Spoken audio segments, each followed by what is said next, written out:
Заасан байна өнөөдөр Иший сангийн бичсэн ийм хүнтэй гэрэлж болох уу гэсэн номын талаар ярив. За нэгдүгээрд болвол гэрэлж болохгүй 7 хүн байна. За энэний талаар. За хоёрдугаард нь эрэгтэй эмэгтэй хүнээ 6 ялгаа. За энийг мэдэх шаардлагатай юм байна. За гуравдугаард нь хэрвээ ийм хүнтэй гэрэлжсэн юм бол өнөөдөр хамт амьдарч байгаа юм бол яаж шийдэх вэ? Энэ аргын талаар. Ийм 3 зүйлийг ярив. Япон, Монгол хоёр болвол гэр бүл салалтын талаар ерөнхийдөө ойролцоо байна. Японд болвол жил бүр 200 мянган хүн гэр бүл салж байгаа. Энэ нь болвол 100 гаруй сая хүн амтай Японд авчиж юм болвол 30% гэсэн. За Монголд ямар байна вэ гэдэг жирийг 2023 оны байдлаар болвол 17 мянган хосууд гэр бүл болсон. За энэнийхээ хажуугаар 4700 гаруй хүн гэр бүл салсан. За энэ нь болвол нийт гэр бүл болсон хүмүүсийн 27% нь салсан гэсэн. За энэ нь болвол ерөнхийдөө 3 гэр бүл тутмын нэг нь салж ийн гэсэн. За энэ болвол бас өндөр тоо байна. Тийм учраас суухаасаа өмнө ямар хүнтэй гэр бүл болж болохгүй вэ гэдгийг мэдэх шаардлагатай. Гэр бүл болцохоос сална гэдэг болвол ерөнхийдөө болвол маш том таагүй байдлыг үүсгэдэг. Маш олон хүмүүсийн хувьд болвол амьдрал нь эсрэгэр эргэдэг. Тийм учраас энэ асуудлаас яаж гарах вэ? Өнөөдрийн ярих гэж байгаа энэ 7 зүйлийг мэдэх хэрэгтэй. Ийм 7 төрлийн үнэтэй сууж болохгүй. Суух юм бол хожим асуудал үүснэ. Салахгүй юм аа гэхэд насан турш өвтэй амьдрах чадахгүй. Хариулж одоо сэтгэлийн дарамттай, уйтгартай амьдрал үргэлжилнэ. Тийм учраас өнөөдрийн энэ Иший санаа ийм хүнтэй гэрэлж болох уу гэдэг ном болвол маш чухал үр гүйцэтгэв. Заавал одоо энэ ярагыг дуустал сонсоорой. Хэрвээ гэрэлжсэн бол яах вэ? Дараа нь амьдралаа яаж сайжруулах вэ? Энэ нөхцөл байдлаас яаж гарах вэ хүртэл одоо өгсөн байгаа. Зөвхөн хайртай гэдгээр, дуртай гэдгээр сууж болохгүй. Хайр болоод гэр бүл болж хамт амьдрна гэдэг бол тустай ойлголт. Хайртай мөртлөө гэр бүл болж амьдарч чаддаг юм бол энэ хамгийн төгсөлбөр. Гэсэн чсэн хайртай байсан ч гэсэн гэр бүл болоод хамтар амьдарч чадахгүй тохиолдлууд маш их байгаа. Ягаад гэвэл мөнгөний талаарх ойлголт буруу. Гэр бүлийн үүрэг хариуцлагыг хэн өргүүлэх вэ? Тэгвэл аав ээж хадмутайгаа хэрхэн харилцах вэ? Эсвэл амьдрал хандах хандлага, үжил бодол ямар ялгаатай байх вэ? Гэх мэтийн олон асуудлууд нөхцөлж байдаг. Нэг зүгээр хэлэх юм бол зөвхөн хайртай байснаар гэр бүл болж сайхан амьдрна гэж ойлгосон хэрэг. За ингээд ямар хүнтэй гэрэлж болохгүй гэх юм бол нэгдүгээрд нь гэр бүлийн харилцааг нь ажиглах хэрэгтэй. За энэ ямар учиртай вэ гэх юм бол монгол хэлээр болвол эхэн хээр алга болвол унга нь шээр алга. Сайн хүнээ үр сүйтгүй навна. Өөрөөр хэлэх юм бол аав ээж нь харна гэсэн. Аав ээж нь сайн хүн болвол үр хүүхэд нь бас ирээдүйд сайн хүн бол. Ягаад гэвэл гэрлэх наснаа залуус болвол залуу учраас ирээдүйд ямар хүн болж төлөвшөх үү? Яаж амьдрах уу гэдэг нь болвол яг одоогийнх нь байдлыг хараад бол ойлгох гээд төгт боломжгүй. Тэгэхээр тэр яах вэ гэж аав ээжийг харна гэсэн үг. Аав ээж нь худалж хулгайч янз бүрийн гаж донтой юм болвол өрөөхт нь ч гэсэн одоо тийм байх болж өндөр. За энэ нь болвол мэдээж ойлгомжтой. Энэхэн жирэгч гэр бүлийн харилцаан дээр дахиад юуг харж болох уу гэвэл аав ээжтэйгээ хэрхэн харилцах нь гэдгийг харах хэрэгтэй гэж энэ дээр маш их онцлогдсон байгаа. Аав ээжтэйгээ хүйтэг хөндий харилцдаг, аав ээжтэйгээ тааралцдаг. За ийм хүүхдүүд болвол ирээдүйд тийм болох хандлагатай. Гэр бүлийнх нь харилцаж байгаа. За эсвэл аав ээжтэйгээ хэтэрхээ дотн харилцаатай. Аав ээжээс хараат байдаг. Санхүүгийн хувьд ч гэсэн тэгээд өдөр тутмын амьдралд ч гэсэн дандаа аав ээжийн зөвлөгөөгөөр явдаг. Үжил бодлын хувьд ч гэсэн хараат. За ийм болвол бас ирээдүйд асуудал үүсгэнэ.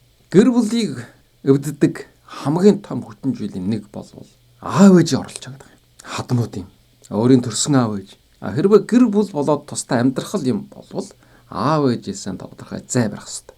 Асуудал болгон дээр аав ээж хадмууд нь орж ирж идэг.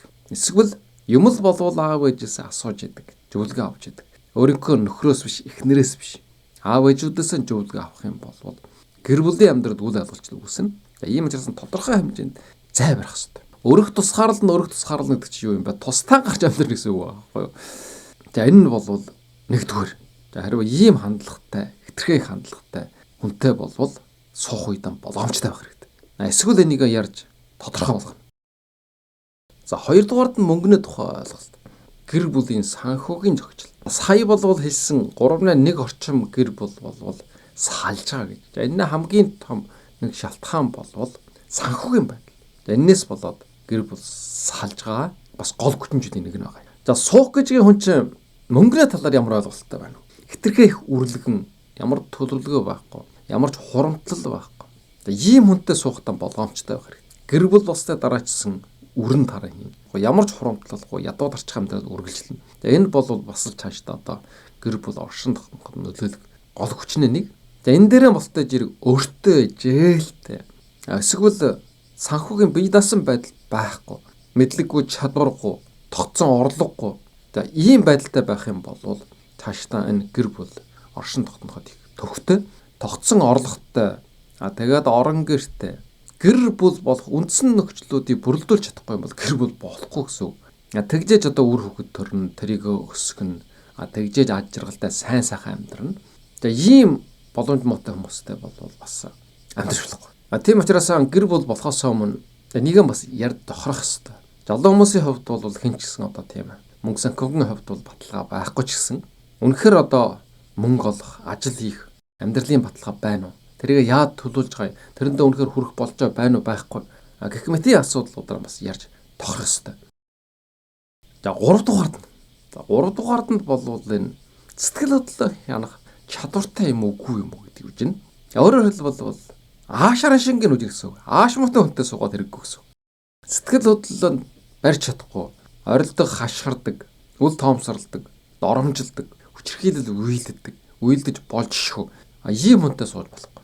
Саяын гэр бүл салтай холбоотой судалгаагаар болвол гэр бүл салах бас нэг хамгийн үндсэн гол хүчин зүйл нь юу гэхээр гэр бүлийн хүчирхийлэл оршиж байгаа юм. Тийм хандлагатай хүнтэй болвол одоо сууж болохгүй. Тийм учраас уурсан үед ямар авир гаргаж ийн, тайван байж чадчих нүг байна. Асуудлыг тайван байдлаар ухаалгаар яралчиж шийдэж чаддаг.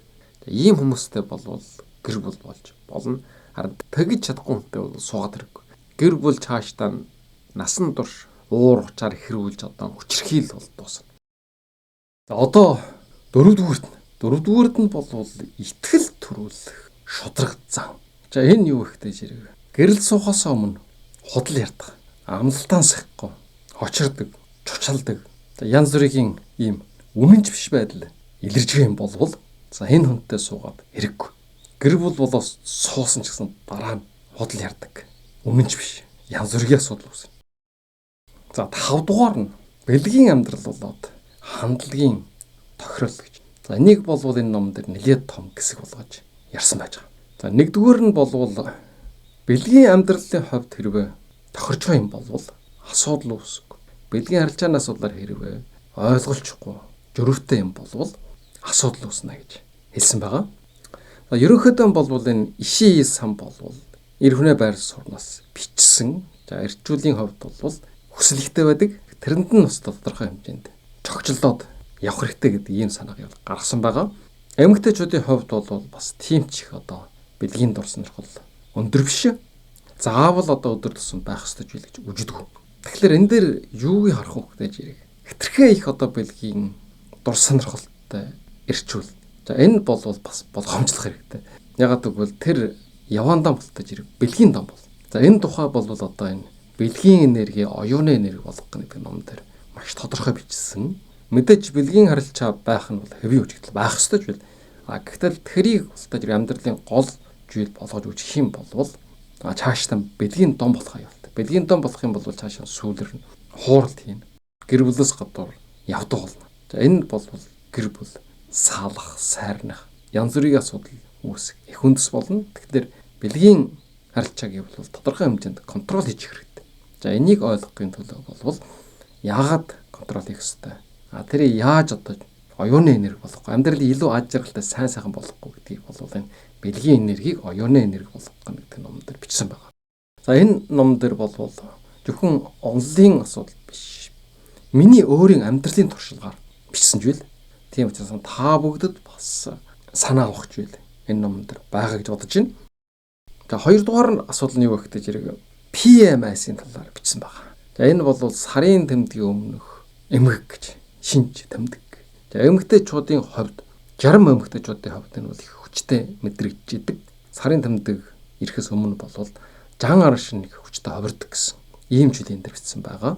За ийм асуудалтай бол бас болгоомжтой байх хэрэгтэй. Хүн болгон биш энэ бол 60 цөөхөн тонны эмэгтэйчүүдэд бол илүү хүчтэй илэрдэг гэж байгаа.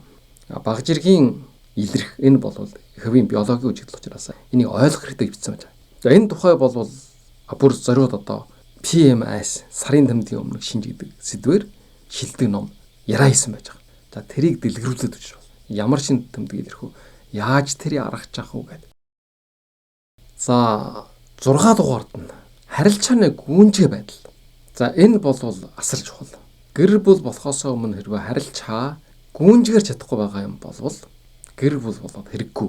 Энэ гүнжгээр нь гэдэг нь юу гэж хэлж байна вэ гэдэг жирийг. Бие биенийхээ яраагаа сонсч нь үгүй байна уу? Сэтгэл зүрхийг мэдэрж ийн үгүй байна уу гэдгийг ярьж байгаа юм. Зүгээр л өнгөчхөн хайрлсан дурлсан гэдэг ч юм уу. Энэ хүнтэй суух гэж ийн гэдэг ч юм уу. Ийм байдлаар байж болохгүй. Үнэнхүү өөрийн чи яраагийг сэтгэлэн гаргаад сонсож ойлгож ийн үгүй байна уу? Энэ зүйлүүдийг харах хэрэгтэй. Өөрийн чинь сэтгэлийн хөдөлгөөний огт ойлгохгүй. Өөрийн чинь логик сэтгэхүйг огт хүлээж авахгүй. Ийм байгаа хүнтэй суух хэрэггүй гэсэн. За 7 дугаар нь бол хүндэтгэж болох хүн мөн үү гэдгийг үзнэ. Энэ хүндэтгэн гэдэг нь бол гэр бүл болох хамгийн суур зөвхөн дуртай хайртай байх нь гэр бүл болох үндэс болж чадахгүй. Энэ хүний би зөвхөн хайрлах биш. Энэ хүний би хүндэтгэж хөндөлж амьдрч чадахгүй юу? Энэ хамгийн чухал. За жишээлх юм бол хөндлөн гэдэг нь юу гэх юм бол энэ хүн бол хичээж зүтгэлтэй шүү. Маш хичээж зүтгэдэг. Энийг би хөндлөдөг. Ажлын хариуцлагатай гэдэг ч юм уу. Эхэлсэн ажлаа заавал дуусгахын төлөө хичээдэг гэдэг ч юм уу. Би энийг хөндлөж үждэг. За эсвэл үндчүүлэн сайн баримталж чаддаг. Үнэн шодрог. Худлаа хэлдэг. Амлалтаан биелүүлдэг. За энийг би их хөндлөж үждэг. Эсвэл бусдыг хөндлөдөг. Санал нийлэхгүй байсан ч гэсэн сонсож чаддаг. Ийм эрхэм чанартай. За гадуур хоололж явах үед жоогч нартай, үйлчлэгч нартай хэрхэн харилцаж гинэ. Тэд нарыг доромжилж дэрэнгүй харилцах хүн бол гэр бүл суухад хэцүү. За бас өөрийгөө хөгжүүлэх хүсэл эрмэлзэлтэй байна уу байхгүй юу? Байнга сурдаг, мэдлэг чадвараа дээшлүүлж идэг. Алдаа гаргасан ч гэсэн зөвшөөрж идэг. Засаж жалруулад явж чаддаг. Ийм эрхэм чанар байна байхгүй. Эсвэл өмжиг үед ч гэсэн төсвөр дэвжиртэй хандж чадчихна үгүй байна. Хүнд нөхцөл байдалд. Гэгхэн мэтийн ийм хөндлөж үжих эрхэм чанар байна уу байхгүй юу? Зөвхөн хайр биш. Энэ хүнд байж байгаа бусад энэ жан чанарууд, эрхэмжлүүд өөрийн чинь хөндлөх сэтгэлийг төрөвдүүлж ийн үгүй байна. Энэ нь бол гэр бүл болоод олон жил амьдрахад суур болно. Зөвхөн хайртай биш, дээр нь хөндлөж биширдэг байх. Тэгхийн бол энэ амьдрал илүү бат бэх, илүү ад жаргалтай, илүү удаа үргэлжлэл. За энд ярьсан энэ 7 асуудал оршиж байгаа хүнтэй бол гэр бүл болж суух хэрэггүй. За одоо залгаад эрэгтэй эмэгтэй хүнээ 6 ялгаа. Энэ ялгаагийн ойлгох хэрэгтэй. Энэ ялгаагийн ойлгож чадах юм бол гэр бүлийн амьдрал ад жаргалтай, сайн сайхан болно. Дийлэнх тохиолдолд бол эмэгтэй хүний эмэгтэй хүн гэж үжихгүй, эр хүний эр хүн гэж үжихгүй ойлгохгүй. Тийм чадвар дутагцсаасаа болоод гэр бүлийн дотор асуудал үүсэж байгаа. Тэгэхээр энэ 6 ялгааг ойлгох юм бол саяын ярьсан 7 төрлийн жан чанартай, ааш харшинтай, тийм байдалтай хүнтэй гэр бүл болоо суучихсан ч гэсэн асуудал шийдэх болж чад. За энэних нь нэгдүгээр нь бол буян бүтэж болоод тархинаа цохон байгуулалт ялгаатай. За жишээлх юм бол эмэгтэй хүнээ тархинаа хоёр талын уялдаа нь бол сайн байдаг гэж байна. Тийм учраас нэгэн жирэг олон мэдээллийг боловсруулах чадвартай байдаг. Ийм учраас эмэгтэй хүн бол асуудлыг олон талаас нь харж чаддаг. Эрчүүлийн хувьд бол энэхээ эсрэг тууширдаг, нэг талыг барьдаг, нэг чиг төвлөрдөг гэж энэ номд бичсэн байна. За энийг ойлгох хэрэгтэй. Жишээлх юм бол эмэгтэй хүн хоол хийжсэн ч гэсэн хажуугаар нь утсаар ярьж байдаг. Хүүхдтэй бас халамж тавьж чаддаг гэж байна. Гэх мэт жирэг олон ажлуудыг хийж чадна. Гэтэл эрчүүлийн хувьд бол ийм байж чадахгүй. За энийг ойлгох юм бас асуудал оруулж байна. За энэ эмэгтэй хүн учраас, энэ эрэгтэй хүн учраас гэдэг. Хоёрдугаар нь бол харааны болоод оронжоо мэдрэмж. Эмэгтэйчүүд бол жижиг дэлгэрэнгүй нарийн өөрчлөлт, өнгө гэдэг ч юм уу. Маш нарийн ширийн зүйл дээр болвол анхаарал сайн тулгарч чаддаг. Гэтэл эрчүүл болвол бүхэл байдлаар нь том зүйл дээр анхаарал тулгарч чаддаг. За даавар ялгаа байж байна. Эрчүүлийн хувьд бол даавар ялгардаг. За энэ нь бол дайчин, тэмцэлт, өсөл хэмжил ихтэй. За эмэгтэйчүүдийн хувьд бол эмэгтэй даавар ялгардаг. Тэрнийхэн эсрэг байдаг. За 3 дугаар ялгаа нь юу вэ гэхээр эмэгтэй хүн болвол ярааны тоо, илэрхийлэл, хуваалцхийг чухалчилдаг. Өөрөөр хэлэх юм бол ихэ ярддаг, сэтгэл зүрхээ хуваалцхийг хүсдэг гэсэн. Асуудалд тулгарх үед өөрийнхөө бодлон илэрхийлэх дуртай. Гэр бүл найз нөхдөдөө ярьснараа тайвширдаг. Тийм учраас наачах нь 10 минут ч гэсэн эхнэрээ яргуулж явах хэрэгтэй. Тэрийн төвчөрдөө сонсож явах хэрэгтэй гэж байгаа юм. За судалгаагаар болвол эмэгтэй хүмүүс өдөрт 80 минут ярддаг. За энэ нь бол хамгийн тохиромжтой. 80 минут биш юм а гэд нэг цаг ярих юм бол эмэгтэй хүмүүсийн сэтгэл хүрнэ. Үг яраа гэдэг бол зөвхөн хүнд байдаг. Энүүгээр болтой зэрэг өөрийнхөө сэтгэлийг илэрхийлж яадаг. Хамгийн чухал зүйл. Жигүүртэн шуу хүртэл сэлгээгүй жиргээд донгодоод дуурайд байгаа шүү дээ. Чухам юу ярьж байгааг нь мэдгүй ч гэсэн ингэснээр нь тэд нар болтой зэрэг бас тайвширж байгаа юм шиг байна. Өөрийн оршчийг би илэрхийлж байгаа юм. За эрчүүд бол энэхээ эсрэг асуудлыг дотроо бодож башлаад тэгж шийдвэр гаргадаг. Тийм учраас Египтэд сайн сайхан амьдрэх гэх юм бол эмэгтэйчүүдийн яраагыг сайн сонсож явах хэрэгтэй. Сайн яргуулж явах хэрэгтэй. За энэ нь бол эрчүүдийг ярах хэрэггүй гэсэн үг биш. Сууж болохгүй хүнээ дотор бас энэ communication чадвар байхгүй. Харилцааны чадвар байхгүй хүнтэй бити сууж хэлсэн байна. Эрчүүлж болго эмэгтэй чудаж болго. Үжил бодлоо илэрхийлж чадахгүй, хүнтэй ойлгуулж чадахгүй, юу хэлж яхийг мэдэгдэхгүй. Ийм хүнтэй суух юм бол бас хожим харамсан.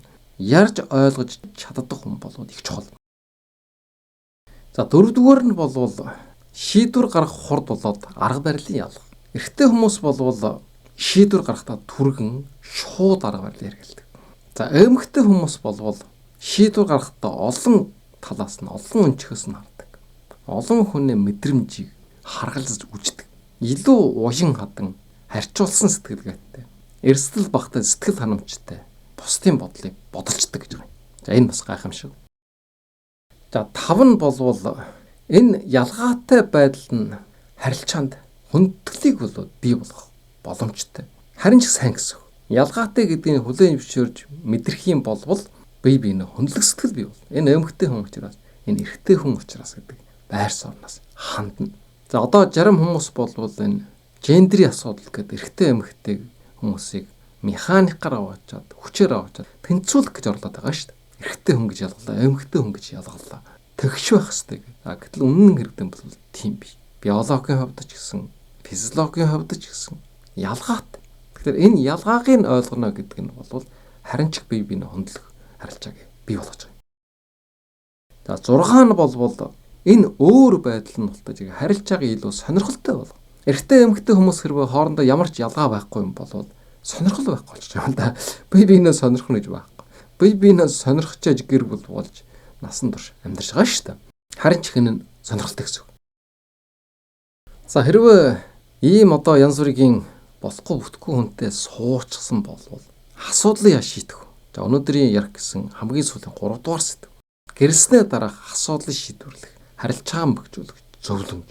За энэнийх нь нэгдүгээр нь болвол бэлгийн харилцаагаа сайжруулах гэж. За энэ дээр болвол бэлгийн харилцааны тоохыг нэлээд чухалчилсан байж байгаа. Гэтэл миний хувьд болвол бэлгийн энерги, оюуны энерги болох гэдэг ном дээр болвол харин ч контрол хийх хэрэгтэй. За энэ нь болвол гэр бүлийн харилцаагаа сайжруулна гэсэн энэ байр суурийг бол гаргасан.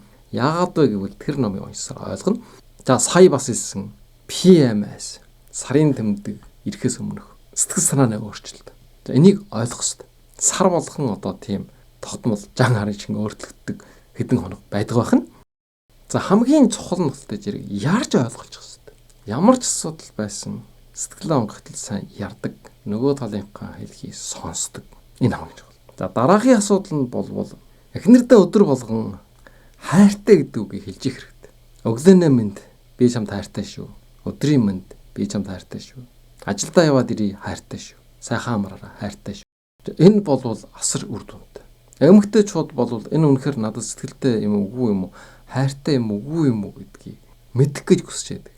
тэрнийхэн баталгааг олох гэж оролцдог. Тийм учраас энэ үгийг болвол амны онцлог болгож хэрэгтэй. За дараагийнх нь арга нь юу вэ гэдэг жирийг скиншип бие биедээ хүрлцэх хэрэгтэй. За энэ номон дээр бичснээр болвол 8-аас 12 удаа өдөр болгон биед нь хүрлцэх хэрэгтэй. Гараас нь бараа суудах ч юм уу, налаас суудах ч юм уу. Ийм байдлаар. За энэ болвол хайр сэтгэлийг гүнжгэр болно. Энэ үед болвол энэ хайрын даавар огшитошин ялгардаг. Тэгээ хамгийн сүүлд нь болвол амьдралынхаа төлөвлөгөө гэр бүлийн хамтын зорилго зорилтыг гаргах хэрэгтэй. Тэгээд тэрнийхэн төлөө хамтаар зүтгэдэг. За энэ амьдралын бас нэг хамгийн том утга учир нэг. Зөвхөн хувь хүнээ зорилго зорилт биш. Гэр бүлийн бас хамтын хүсэл мөрөөдөл зорилго зорилт байх хэрэгтэй байдаг. За өнөөдөр ярьсны товч дүгнэе. За өнөөдөр болвол Иший санаа бичсэн энэ хүнтэй гэрэл сууж болох уу гэдэг номын талаар ярьлаа. За энэ дээр болвол сууж болохгүй 7 төрлийн хүнийг ярьсан. За дараа нь болвол эрэгтэй эмэгтэй хүмүүсийн 6 ялгаа. Энэ ялгааг ойлгож чадах юм болвол бие биенээ ойлгоно. Ямар ч муу хүнтэй буруу хүнтэй суусан ч гэсэн бас гэрэл байна гэсэн аж аргалтай сайн сайхан амьдрах болчоод. Тэгээ хамгийн сүүлд нь болтож ирэх асуудал үүсэх юм бол яаж шийдэх вэ? Ямар хосууд ямар гэр бол илүү аж аргалтай сайн сайхан байдаг вэ гэдэг ярьсан. За ингээд анхаарал тавьсан та бүхэнд маш их баярлалаа. Та бүгд бас ямар туршлага байна? Яавал илүү аж аргалтай сайн сайхан амьдрах уу? Тэгээ ямар хүнтэй сууж болох уу? Энэ талаа сэтгэл дээр бичээрэй. За баярлалаа.